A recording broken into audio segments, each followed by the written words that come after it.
This episode of the Sportsman's Nation is brought to you by Outdoor Edge and their complete lineup of replaceable blade knives, fixed blade knives, and game processing kits. Now, we've all been there before, trying to field dress your wild game with a dull knife. This is where Outdoor Edge really steps in. With the razor safe system, you can have a brand new razor sharp blade with just the push of a button. No more dull blades and no more problems processing your wild game. To check out all of the products from Outdoor Edge, visit OutdoorEdge.com. And at checkout, enter the discount code NATION30. That's NATION 30 for 30% off of your purchase. Welcome to Maximize Your Hunt, the podcast dedicated to those who want the most out of their hunting property. This podcast explores land management, habitat improvement, and hunting strategies that will help you maximize your time in the field. Follow along as industry professionals that live and breathe white-tailed deer share their secrets to success. And now, the founder of Whitetail Landscapes, your host, John Teeter.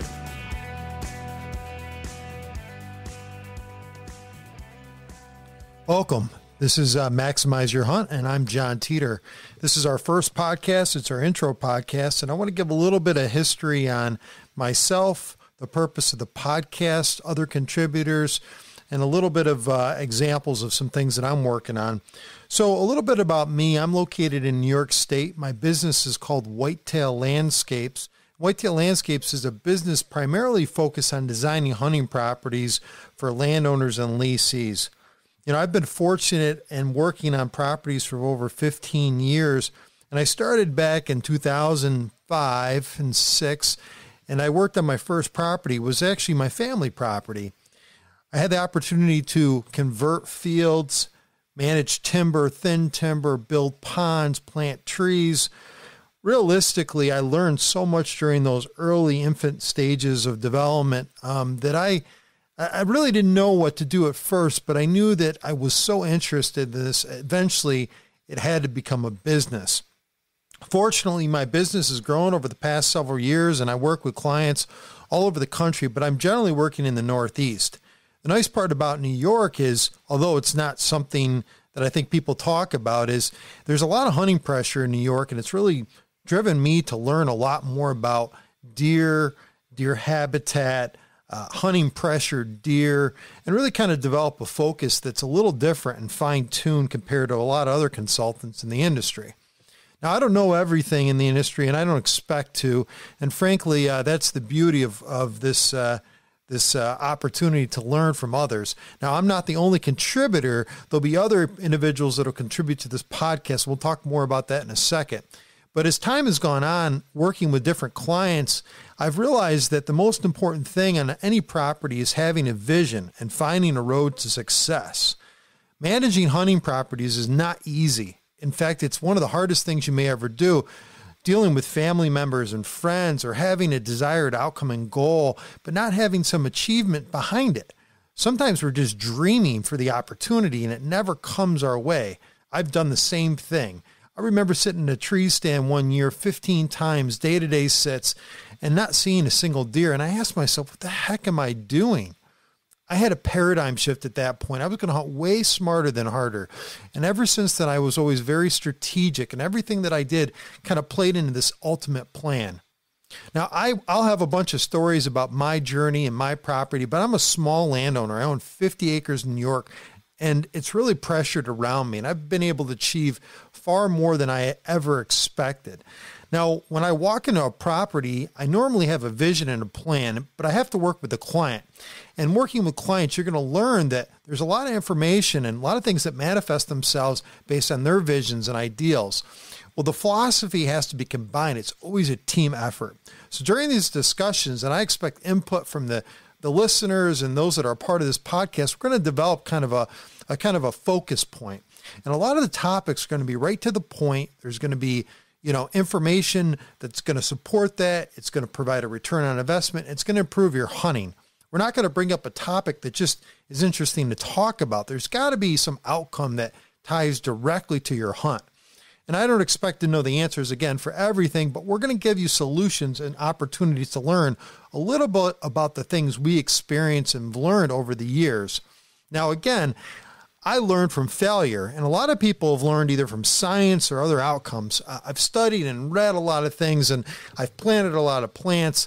You know, I'm in my 7th year of no-till, no-drill.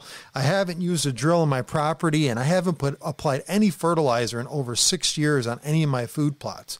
You know, that topic alone is going to be very interesting, and it may be different than a lot of conventional thought, but non-conventional thinking is really kind of where my head's at, thinking outside the box and being different. Now, a little bit more about the other contributors to the podcast.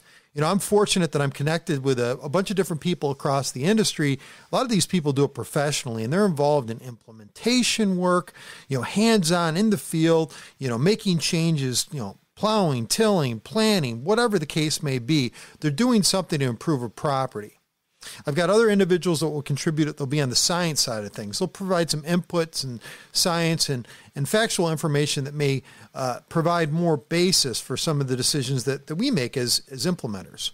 Now, on my side, I consult. So I do a lot of interaction with clients, and realistically, it's managing their expectations as much as the outcome. But I also do implementation work, and I have individuals that work for me that do that as well. And we'll have some of that information on this podcast.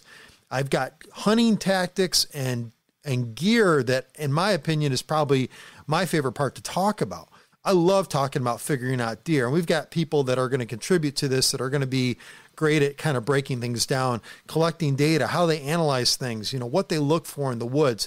And gear is the utmost important. If you're not comfortable, you don't have the right stuff, it's going to be harder to hunt. So those individuals that contribute in that respect are really going to add a lot of value. And really the focus of this whole entire podcast is adding value to your listener experience. Now let's back it up for a second.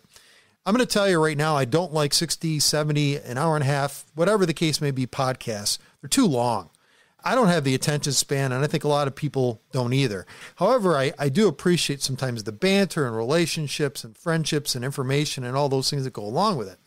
But I've got a business to run. I also want to contribute, so I don't want to do it in a long amount of time. I want to be direct and to the point. So I don't expect many of these podcasts to be over 30 minutes and hope that most of them are less than that. Ideally, you know, in the podcast, when we're talking about a specific topic, some of these things are going to be new to you, and I'll have to introduce them in phases. So for example, when I'm doing field conversions, sometimes the concepts of putting in swales and agroforestry and utilizing tree species that you may have never even heard of, and some of them may not be native for that matter.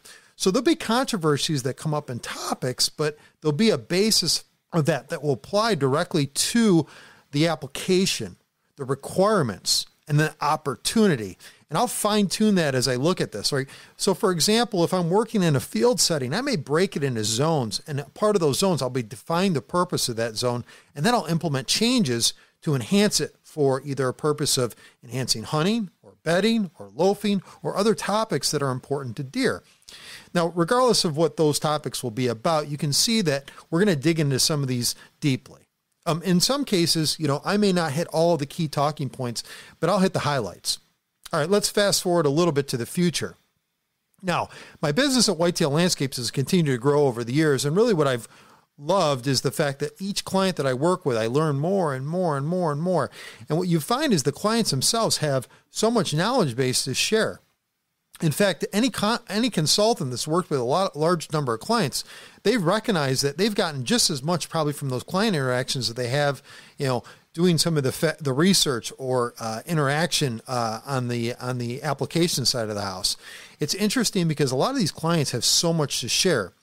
Surely they've hunted their properties longer than I've been on their property. So they have contributions to provide. So I really want to include clients in a lot of these discussions because I think they'll explain firsthand, you know, their vision and how we shifted that, or their vision and what they've learned from maybe the interaction and the consulting side of the house. Anyhow, so that's really my focus. And let's get back to New York. So a part of my podcast is really kind of emphasizing the fact that I've hunted highly pressured deer. And some of the other consultants or individuals will be on this will hit the same topic.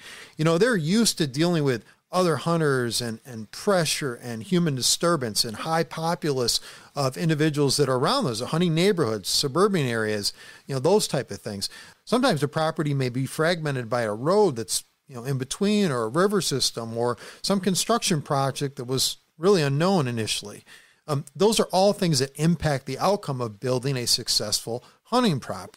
The technique and strategy, it's going to vary all over the place. So, in New York, we deal with a lot of snow. Other areas don't deal with the same snow load as us. So there's going to be different strategies that we employ to handle this snow load. Our deer don't come into the spring strong and healthy and ready to go for the summer months. They're usually malnourished, and they struggle, and they don't have food availability to, maybe mid-May. It's not dense cover, and areas are not managed appropriately.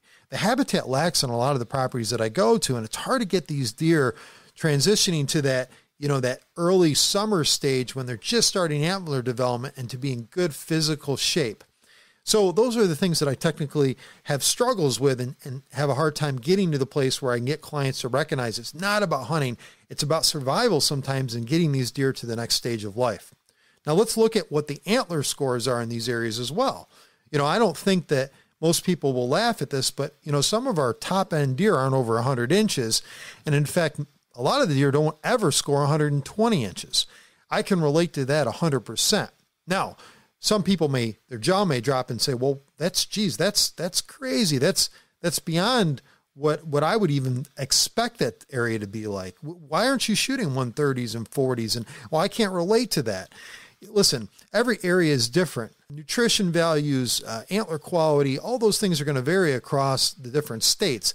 And New York is just one of those that isn't known or isn't on the top 20 Boone and Crockett. We're not on the map, but that's okay. It's not about antlers. And that's the other piece of it. We're talking about, developing hunting properties mostly for attraction value. And a part of attraction is you're increasing kind of nutritional benefits to the deer because of the way you design and develop your property. Now, let's not get into the details, but recognize there are differences in the ecoregions, and focusing on northern hardwood settings in New York may not apply to southern pine plantations or some of the savanna settings in the Midwest. There's going to be differences all over the place, so recognize that. Be open-minded about it, but think about how we're approaching a topic. Again, that could create a paradigm shift that may offer the opportunity for you to refocus and reevaluate the way that you're attacking something on your property. Again, be open-minded. All right.